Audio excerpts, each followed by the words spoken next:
पळसदरी स्वामी समर्थ मठात स्वर्गीय दादा महाराज दरेकर यांचा जन्मदिन भक्तिमय वातावरणात संपन्न। पळसदरी पुण्यनगरी येथील श्री स्वामी समर्थ मठाचे संस्थापक व मठाधिपती स्वर्गीय दादा महाराज दरेकर यांच्या जन्मदिनानिमित्त विविध धार्मिक व सामाजिक कार्यक्रमांचे आयोजन करण्यात आले होते। हा कार्यक्रम भक्तिमय वातावरणात उत्साहात संपन्न झाला। कार्यक्रमाची सुरुवात सकाळी समाधी पूजन व दीपपूजनाने करण्यात आली। त्यानंतर भजन सेवा पार पडली। दुपारी नेहमीप्रमाणे श्री स्वामी समर्थांची महाआरती करण्यात आली। श्रींना नैवेद्य अर्पण केल्यानंतर उपस्थित भक्तांसाठी महाप्रसादाचे आयोजन करण्यात आले। यावेळी सामाजिक बांधिलकी जपत गरजू विद्यार्थ्यांना शालेय साहित्याचे वाटप करण्यात आले। विद्यार्थ्यांच्या शिक्षणाला हातभार लागावा या उद्देशाने राबविण्यात आलेल्या या उपक्रमाचे उपस्थितांकडून कौतुक करण्यात आले। कार्यक्रमात उपस्थित मान्यवरांनी स्वर्गीय दादा महाराज दरेकर यांच्या धार्मिक, सामाजिक व सेवाभावी कार्याच्या आठवणींना उजाळा दिला। त्यांच्या विचारांचा वारसा पुढे नेण्यासाठी मठाच्या माध्यमातून विविध समाजोपयोगी उपक्रम सुरू ठेवण्याचा संकल्प व्यक्त करण्यात आला। कार्यक्रमाला परिसरातील स्वामी भक्त, नागरिक, विद्यार्थी, पालक आणि मान्यवर मोठ्या संख्येने उपस्थित होते। संपूर्ण कार्यक्रमात श्री स्वामी समर्थ नामस्मरणाने भक्तिमय वातावरण निर्माण झाले होते। मठाची वाटचाल सुरू झाली आणि 1994 पासून आरतीची सुरुवात या ठिकाणी झाली। स्वामींच्या मठाची स्थापना झाली।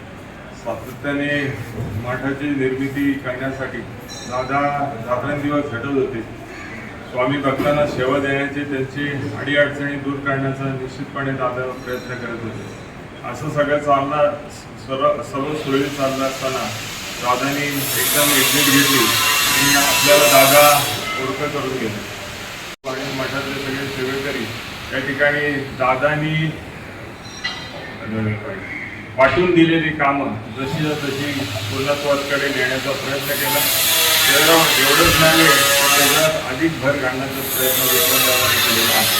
अतिशय चांगली अशी सेवा स्वामी भक्तांची या ठिकाणी केली जाते आणि अतिशय आम्ही सुरुवातीपासून म्हणत होतो आपलं एक चांगलं स्थान या ठिकाणी निर्माण झालं पाहिजे।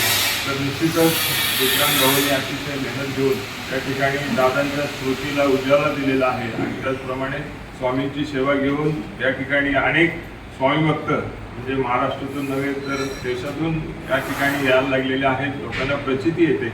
आपण कुठलीही ॲडव्हर्टाईज न करता या ठिकाणी स्वामी भक्त स्वतःहून या ठिकाणी येत असतात, नतमस्तक होत असतात। त्यांची गाऱ्हाणी स्वामींना सांगत असतात आणि त्यांची गाऱ्हाणी सुटल्यानंतर स्वतःच या मठाची आठवण होत असतात। असं आपण कित्येकदा पाहिलेलं आहे। निश्चितपणे दादा ज्या दिवशी गेले त्या दिवशी आम्ही हट्ट धरला की दादांचं जे समाधी आहे किंवा शेवटचं हे आहे ते मठातच राहिलं पाहिजे, काय व्हायचं होईल। आणि त्याप्रमाणे या ठिकाणी आपण त्यांचा शेवटचा विधी केला आणि दादांची पर्यायाने समाधी या ठिकाणी उभी केली। आणि निश्चितच दादा जरी गेले असले तरी आजही समाधीच्या रूपाने म्हणा किंवा त्यांचं अस्तित्व निश्चितपणे या ठिकाणी आहे आणि आपणही त्याला उजाळा देत असतो। तर दादांच्या स्मृतीला खरं तर 14 ऑगस्ट आम्ही सकाळी दादा म्हणजे आपण रात्री वाढदिवस करू, सकाळी निश्चितची अडचण व्हायची, पण सकाळी म्हणजे दादांचा वाढदिवस खूप आनंदाने या ठिकाणी साजरा व्हायचा। या सगळ्या गोष्टी करत असताना दादा गेले तर तीव्र दुःख आपल्याला आहे, पण आज एक आनंद आहे की दादा आपल्या सोबत आहेत असा कुठेतरी भास या ठिकाणी होत असतो आणि स्वामींचा वास या ठिकाणी निश्चितपणे आहे आणि त्याची प्रचिती प्रत्येक स्वामी भक्ताने येत असते असं आपण पाहिले। निश्चितचपणे दादांबद्दल किती बोललं तरी ते थोडंच आहे। दादांच्या पहिल्या दिवसापासून बरोबर असल्यामुळे दादांच्या आवडीनिवडी आणि कार्यक्रमाची पद्धत ही मलाही जवळून माहिती आहे।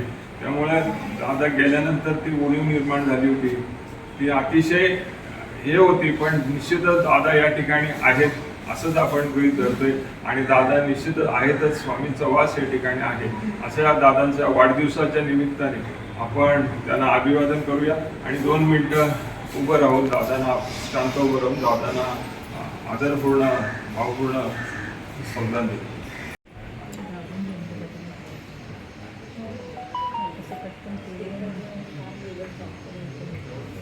तिकडून घेतलं का?